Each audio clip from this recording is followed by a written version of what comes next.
एक अज्ञात छाया रात का समय था। आकाश में बादल छाए हुए थे और हल्की बारिश हो रही थी। नीरज, एक छोटे से गांव का रहने वाला, देर रात अपने घर की ओर लौट रहा था। उसका गांव एक घने जंगल के पास स्थित था, जिसे लोग भूतिया जंगल के नाम से जानते थे। नीरज को इन सब पर यकीन नहीं था, लेकिन उस रात कुछ अजीब था।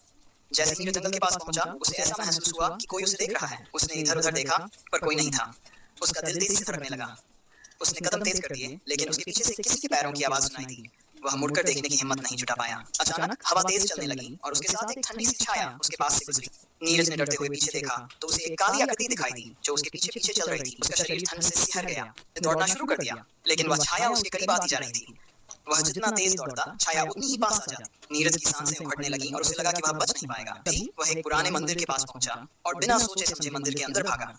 मंदिर के भीतर दाखिल होते ही छाया गायब हो गई। नीरज ने चैन की सांस ली, लेकिन तभी उसे मंदिर के भीतर किसी के हंसने की आवाज सुनाई दी। वह मुड़ा तो देखा कि मंदिर की मूर्तियां उसे घूर रही थीं। और फिर अचानक मंदिर का दरवाजा